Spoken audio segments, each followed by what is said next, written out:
When I start to feel overwhelmed at that feeling like, oh my gosh, there's so much to do, I don't have enough time, so much to do, I start to just focus on whatever it is, that one thing that I'm doing right in that moment.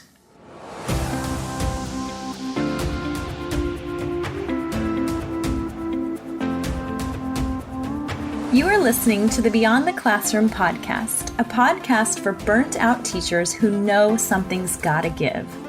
After teaching for 14 years and feeling completely burned out for way too long, in May of 2022, I made a big decision and left the classroom. I now help burnt out teachers like you take back balance and joy so you can wake up every day loving your life. In this podcast, we'll explore who you are beyond the classroom, whether you're considering leaving or wanting to make changes so you can fall in love with teaching again. Either way, I understand what it's like to be living a life that looks fun and cute on the outside. You know, summer's off, playing all day, off at 2 o'clock every day, but actually feels miserable and draining. I'm your host and coach, Sandy Patterson, and I'm so excited to help you step into your fullest potential and believe in that potential to make an impact on the world, not just survive each day. Are you ready? Let's do this. Welcome back to the Beyond the Classroom podcast. I am so excited that you are here today, and I am so excited to chat with you.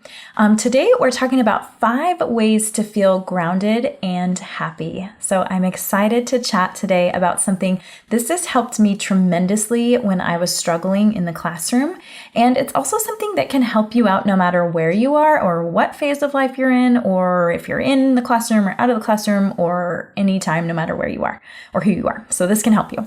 It's something that can help on those stressful days, and it can help with the Sunday scaries. And it's something that if you can intentionally work in over time and make a priority, it'll make a huge difference in how you feel. And this is more than just self-care, not just, but it's something that you really have to be intentional about and you have to work at over time. And it's something that will pay off in how you feel every day. So that's big. And I'm not trying to say that we need to feel happy all the time, because I believe in feeling all the feels and making space for all the feelings. This is more just about when you find yourself becoming or feeling really overwhelmed, some really specific actionable things you can do to ground yourself and get centered again. So as a teacher and as a mom and as a human in general, we can get so lost in giving to other people and taking care of other people and trying to be our best for other people that I hate to say that we forget who we are, but we really forget the things that ground us and make us feel really solid. And when I say grounded, if you Google that, it means a mental and physical state where you are completely in the present moment. So grounding for me, my definition is basically like clearing your mind and like taking a breath and just recentering yourself.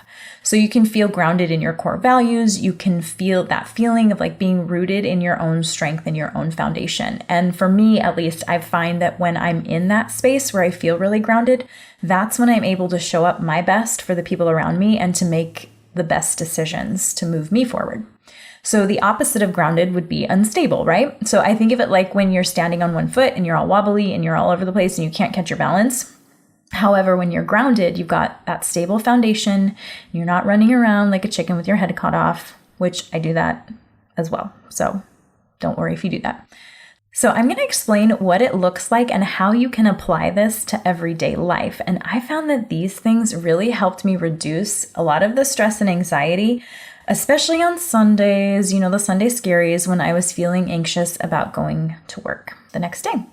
So, and even now, even out of the classroom, when I start to feel overwhelmed or stressed, I try to do a few of these things that I'm about to share with you, depending on what's happening around me, of course. So hopefully you can take some of these things and incorporate them into your day when you're starting to feel overwhelmed. Okay? So here are my top 5 things that you can do to help ground you. So number 1 is to just be still for a moment, like actually calming your body, like literally staying still for just a minute can help with this. And I know that it seems like when do you ever have a moment, even just 1 minute out of your day to be really, really still? it's hard to figure, like, and it feels uncomfortable at first. At least it did for me, because I'm used to like going and moving constantly all the time. So intentionally trying to have a moment of just still and calm in your day. And at home, I do this at home with my boys too. So my boys are 6 and 8 years old. And so I tell them that, like, and we've kind of just worked this into like the flow of our day, is after school, when they get home from school, we have 2 minutes of quiet time. And I tell them it's basically a contest, because, you know, kids, like whenever something is a contest, they're like in it.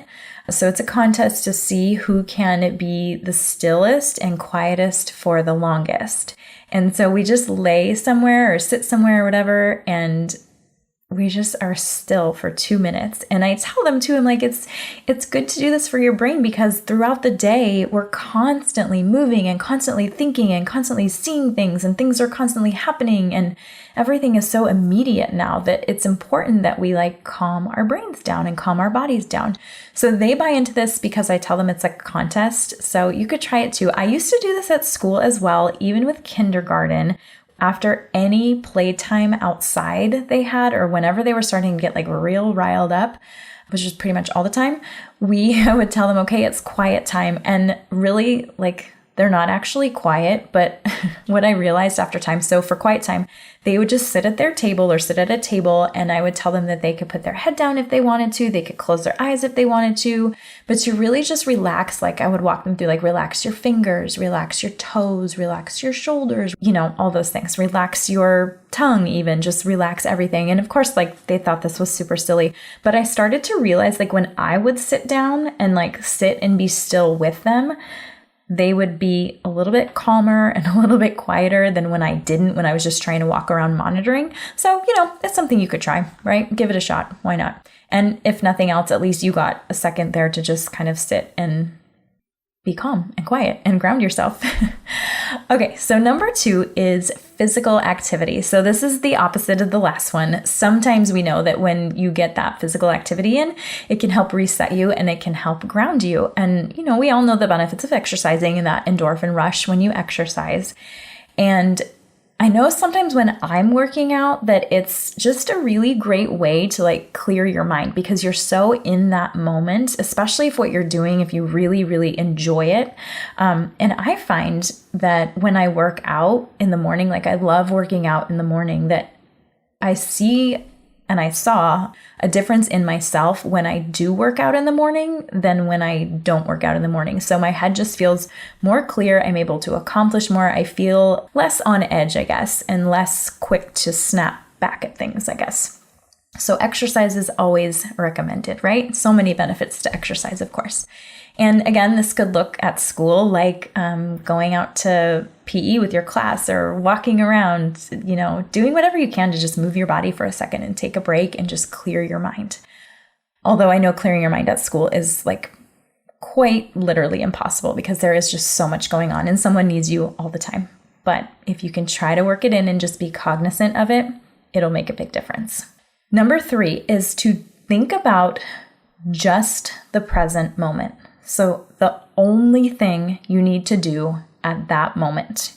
So this is an interesting one, because, and this actually helped me a lot too, because we're constantly, as teachers, as moms, as humans, we're constantly multitasking, doing 100 things at once, trying to accomplish all the things off the list all at one time, doing so many things.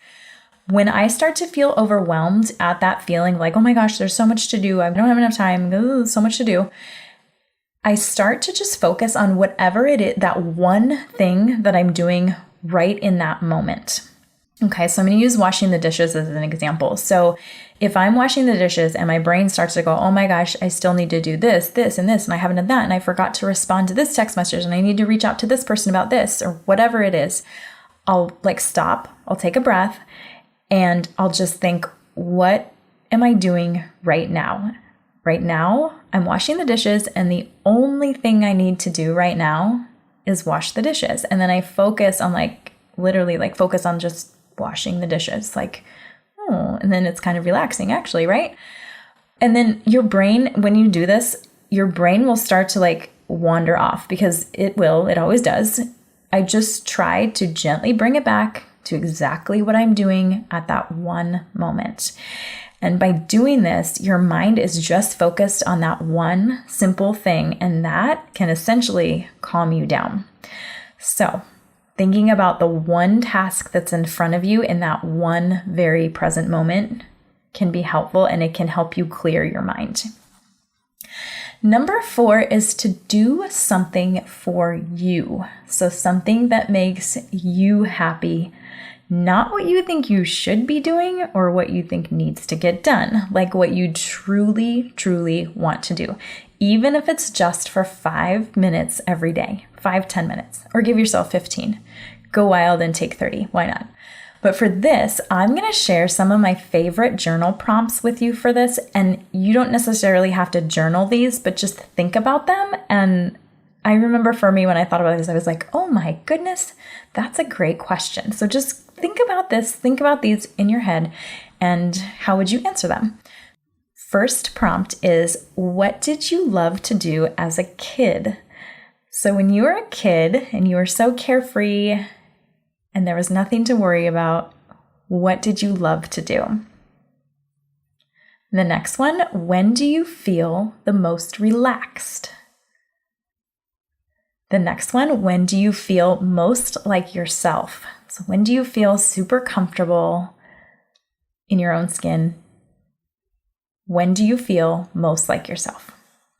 And the last one for this little part is, if you had time and you had nothing to do. So no chores, no one to take care of, no work to catch up on, what would you choose to do? If it was just you deciding. And I know a lot of times we can feel like if we have a couple extra minutes that we should be doing something productive, right? We shouldn't just be sitting there doing nothing. But intentionally focusing on something that you want to do for you can make a huge difference in your day. And like I said, even if it's just 5 minutes of reading a book or just, I don't know, I love to read. So that's always my go-to, reading a book. I try to stay away from anything on my phone. I know that like scrolling can be relaxing sometimes, but that just seems to like work me up even more. So maybe you're the same way, maybe not. But what would you do if nobody was watching and nobody was relying on you, nobody needed anything? I love that question. Okay, last one. Number 5 is sunshine and fresh air. So I love this one. Literally just laying on the ground in the sunshine, that is actually grounding or earthing, I think we call it. And I love doing this. And sometimes my kids think I'm a little bit crazy because I'll just go outside and literally lay down on the grass and they're like, what are you doing? But just to feel that earth underneath you or the grass or whatever it is, the sand, if you're lucky enough to live by the water. Again, saying this out loud sounds a little bit crazy, but if you just try it, just getting a quick breath of fresh air can reset you, right? And getting that sunshine. And this is hard to do at school because obviously, like if you're going to take your class outside for a second, that's going to be more of a production than if you're just walking outside to get a little bit of sunshine. But what I would do is when I was starting to feel like super overwhelmed during the school day, I would just open my door and stick my head outside. Like, so my body's inside, everyone's safe, everyone's fine, but I would stick my head outside and just kind of breathe for a second. And of course, now that I think about it, that will depend on your school and your building and where you live. And see, now I'm curious, are you able to just pop your head out the door to get fresh air during the day? Or are you in a building? Or maybe it's super cold where you live? I don't know. But either way, try and get that fresh air, try and get that sunshine, and then just be present in that moment, even if it's just for 30 seconds, 15 seconds, just resetting yourself can make a big difference. And I can already hear people saying, well, I don't have time. Like, I don't have time to just sit around and do what I want. I don't have time to, go out and just lay in the dirt. But here's the thing, you actually do have time. You do have time. You have 24 hours in every day. And it's a level playing field, right? So everyone has 24 hours, no more, no less. So really what we have to decide is how we're going to spend that time and what our priorities are. And these are the things that can really ground you and show up in your day to help ground you and help reset you. So I'm just encouraging you to devote time to these things that ground you. And maybe one of them stood out more than the other. Maybe some of them you're like, oh my gosh, this girl's nuts. And that's totally fine. But I encourage you to just try it when you're feeling overwhelmed and feeling like you don't have time, to just make that little chunk of time. Take that 15 seconds in the beginning, because those are usually the times that we need it the most. And when we give ourselves time to connect to the things that ground us, it really creates more space to become more productive and more present and to show up for the people around us like we want to. So doing these things to ground you will lead to greater peace and greater productivity. So this idea of grounding really helped me when I was in the classroom, and it continues to help me now, because when you're grounded, you feel more in control and like you can make better decisions. And like I said, you can show up better for yourself and the people around you that you care about. So I cannot wait to hear what you think about these small little practices and how you're going to try them out. I would love to hear what resonates with you, and I cannot wait to chat with you next time. So to recap, the 5 things you can do to feel more grounded and happy every day are: number 1, be still for a moment. Literally, calm your body. Number 2, move and get some exercise. Number 3, think just about the present moment that you're in and focus only on what you're doing in that moment. Number 4, do something that you want to do, not something someone else needs or wants you to do, but something that brings you joy.